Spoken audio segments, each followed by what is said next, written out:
बहुत सुंदर गीत विमल जी का अभी आपने सुना।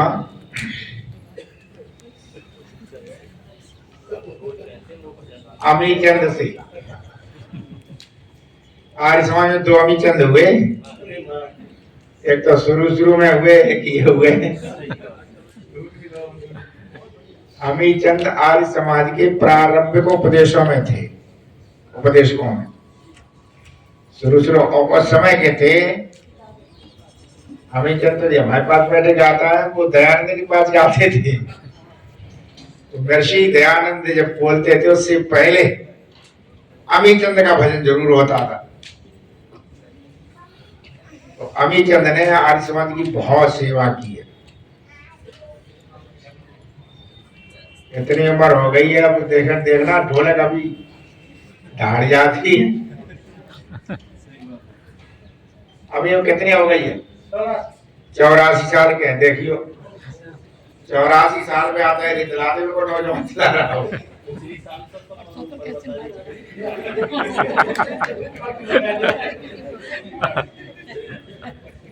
अभी 84 साल के, 84 साल पे भी ढोलक ऐसी बजाते हैं नौजवान तो बढ़िया। हाँ, संगीत में इस उम्र में भी आवाज पूरी है। तो अमीचंद के और साथी अमीचंद वो वहां के नहीं है? खेम सिंह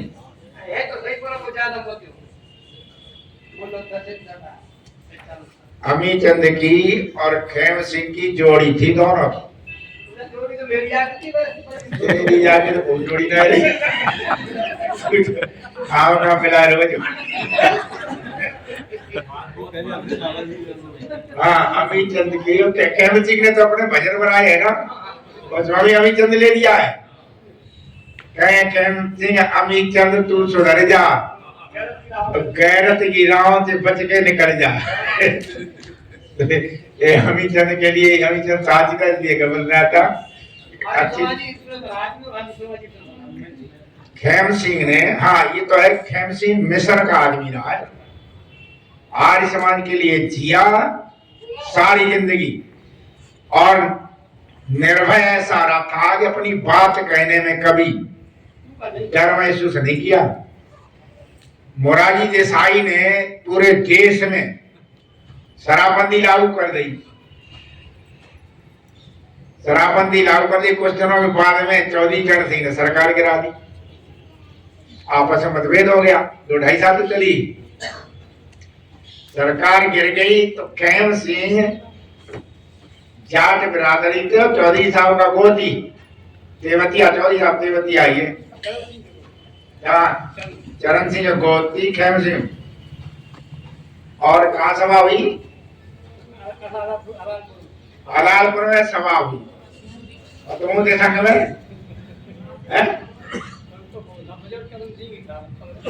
ना, उस समय जब खेम सिंह ने गीत गाया, तुम संग थे, जो कह रहे हैं तुम संग थे, तो मंच पे देखो सारी भीड़ चौधरी चरण सिंह की, और खेम सिंह खड़े हो गए। खेम सिंह खिलाफ उस समय हरियाणा में काफी राजनीतिक सभा जमाने के लिए गायकों को बुलाती। तो खेम सिंह ने गाया वहां, चरण सिंह है दल बदलू और जे चरण सिंह दल बदलू, उन्हीं की रहती चौसा आने वाले। ये चरण सिंह दल बदलू जा इंद्रा ताना साई, ना वो मूर्खों का राजा जा चोरों की ताई।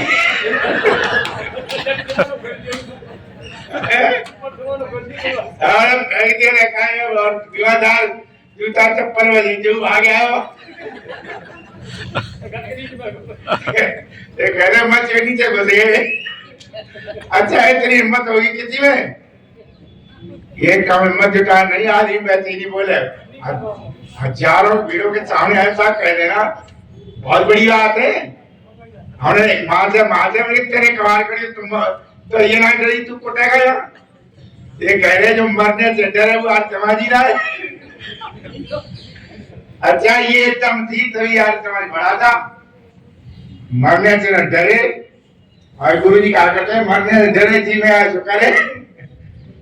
ऐसी जोड़ी खेम सिंह और इनकी ये दोनों की तो बहुत अच्छा संगीत में तो इनका बहुत बढ़िया है। लगातार यार समाज की सेवा करते रहे हैं। बहुत अच्छा किताब में श्रवण किया महर्षि दयानंद के विषय में। निश्चित रूप से अब भी जो व्यक्ति जो परिवार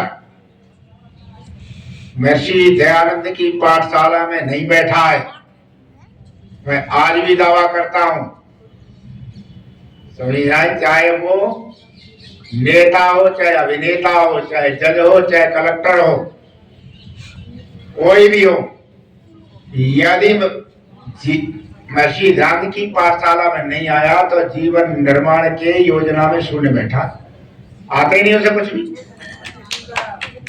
आज भी है, स्वामी दयानंद को नहीं समझा तो धक्के खा रहा है, और स्वामी दयानंद को जिसने समझ लिया है वो चाहे कम पढ़ा लिखा है तब भी उसे जीवन का रास्ता मिल गया। कम पढ़ा लिखा और नहीं समझा है वो धक्के खा रहा है। ये भजनोपदेशक बाबूलाल, उनका काका था, ट्यूबवेल पर रहता,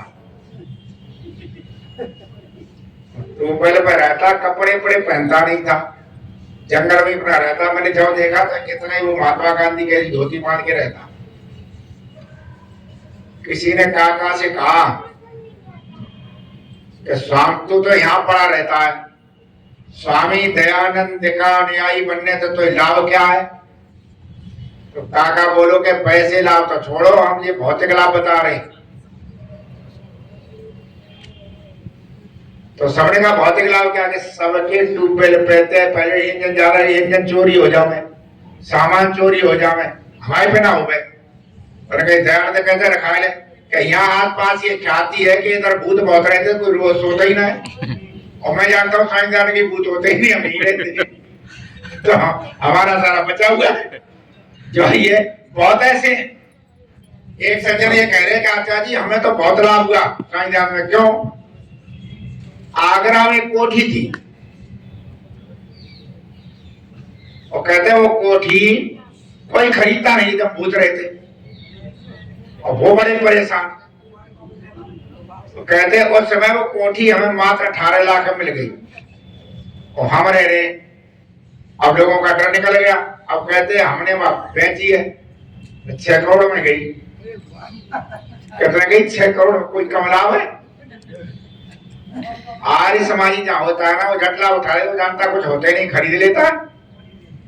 स्वामी दयानंद ने इतनी आकर कृपा करी, इतनी कृपा करी है। देखो इस देश में अब भी पंडित पूजा पाठ कराने घर में जाते हैं, घर वालों को पता लगता है पंडित जी ने कहा करी है, पंडित ही कर जाता पूजा पाठ, घर वालों को पता नहीं लगता क्या पूजा हुआ क्या नहीं हुआ। और स्वामी दयानंद ने आने के बाद क्या किया, उन्होंने कहा नहीं, जिसके यहाँ पूजा हो रही है उसे पता लगना चाहिए क्या कहा जा रहा। तो उन्होंने अपने पुरोहित को आदेश दिया है कि यज्ञ की पुस्तक ले जाओ, उसे दो। और स्वामी दयानंद लिखते हैं भूमिका में कि जब हवन करे तो सारे मंत्र यजमान ही बोले, सारे मंत्रों को क्रिया ये कराए, मंत्र सारे यजमान बोले। उसे पहले किताब देकर रखो। आगे क्या कहते हैं? यदि यजमान पढ़ा लिखा ना हो, अर्थात काला अक्षर भैंस बराबर हो, तो फिर मंत्र पुरोहित बोले, क्रिया उसी मूल यजमान से कराए। यह आदेश दिया। इसलिए ये आर्य समाज ही ऐसा है, घर घर किताबें बांटता है कि देखो पढ़ लो इसमें क्या है क्या नहीं। चाहे विवाह हो चाहे कुछ भी हो, सारे संस्कार अपने आप पढ़वा। ये स्वामी दयानंद की कृपा रही, उन्होंने समय पहुंचाया। एक हमारे जानकार थे, वो बता रहे चंडीगढ़ में एक वैश्य परिवार रहता और उनकी दुकान नहीं चल रही, हो जाता कभी कभी। पंडित जी आए तो पंडित जी से कहा कि भाई दुकान नहीं पंडित जी कल चल रही है। उन्होंने कहा काल सर्प योग है, तो काल सर्प योग जब तक नहीं हटेगा तब तक दुकान नहीं चलेगी। और महाराज जी कोई उपाय बताओ। उनका अनुष्ठान कराना पड़ेगा। 11 वस्त्र, 11 फल, 51,000 रुपए, 11 बर्तन, सारा बता दिया। और उस दिन होगा, उस तिथि पर अनुष्ठान होगा। पंडित जी आ गए। संयोग ऐसा रहा कि उनका लड़का जो था वो भोपाल में जो आया था, तो समदिन आ गई उसी दिन शाम को। समदिन आर्य समाजी उसे स्वस्ति वाचन, शांतिकरण आदि सब याद। सवेरे पंडित जी को बैठे आकर के जब उन्होंने कराया वो अनुष्ठान, तो मंत्र सब अशुद्ध बोले। और जो उनकी समदिन थी वहां से आई हुई थी, जब उसने थोड़े बहुत स्वस्तिवाचन आदि मंत्र बोले, वो संग बोलने लगी। और ये पंडित सही बोलो, मंत्र तो गलत बोलते हो। अब पंडित घबरा गया। उन्होंने कहा चलो स्वस्तिवाचन तुम बोल लो, अनुष्ठान हम करा देंगे। तो उन्होंने कहते उनकी समदिन ने पूरा करवाया। बाद में पूजा उजा करके अनुष्ठान करा दिया। यज्ञ पूरा उसने अपने ऊपर ले लिया, समदिन नहीं करवा दिया। अंत में सेठ जी आए तो पंडित जी को 51 रुपया दिए। 51,000 कितने दिए? 51 रुपया। तो पंडित जी बोले सेठ जी 51,000 रुपए थे। सेठ जी बोले 51,000 तो तब थे जो भाई समझ ना आया ही। 51,000 तो तब थे जब समझ नहीं आई। अब जब समझने बोले मत तब मुझे पता तो बिल्कुल मूर्ख है।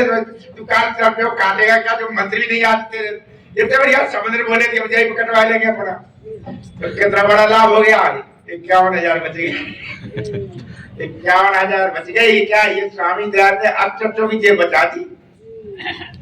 पता नहीं कहाँ का स्वामी जी। स्वामी ने बड़ी वेदना से लिखा है कि बेचारे भोले लोगों की जेब जो है वो काटते, जो आंख के अंधे और गांठ के पूरे, उनकी जेब काटते और अज्ञान में और गिराते। ऐसी विकट स्थिति में स्वामी दयाल का आना हुआ और उन्होंने सबके लिए द्वार खोले। कहा सबको पढ़ाओ, सब सुनो। देखो हमारी दुर्दशा का कारण क्या रहा? हमारी दुर्दशा का कारण ये रहा कि जो कुछ भी हमारे आत्म सुधार के लिए, हमारे अंतर धर्म जो कुछ था, हमने वही बना दिया।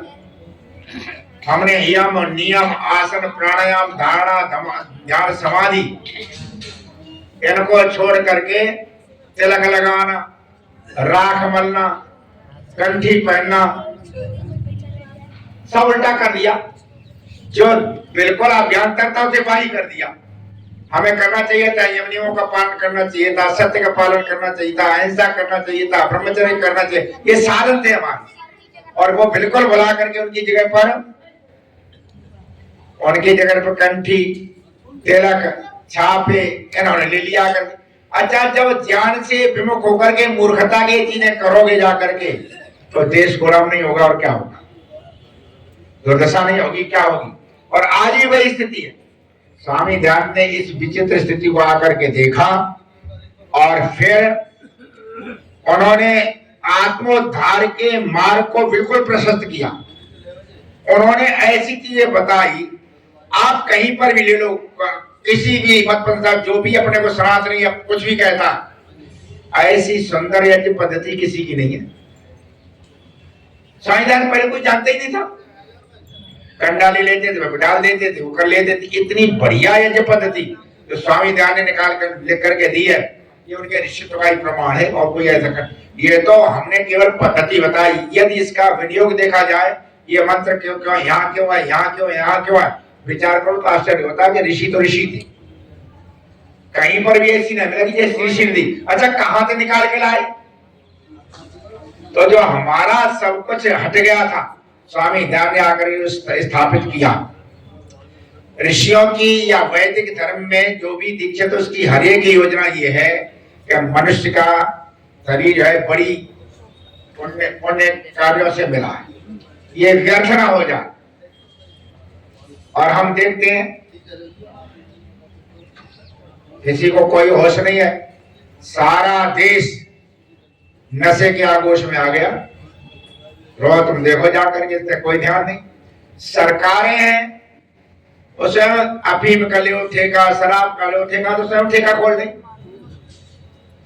पर आगे से देश को बचाया कैसे?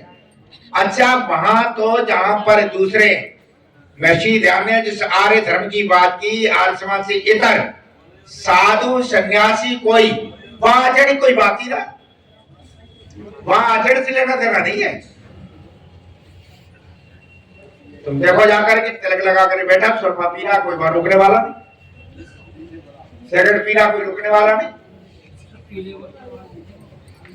वहां वहां मांस भी खाते, जिसे हम हिंदू धर्म कहते हैं, वो ऐसा है कि उसमें सब कुछ है, वहां में अच्छाई बुराई सब गिर मिले। अब क्या ये हिंदू ही धर्म ऐसा है?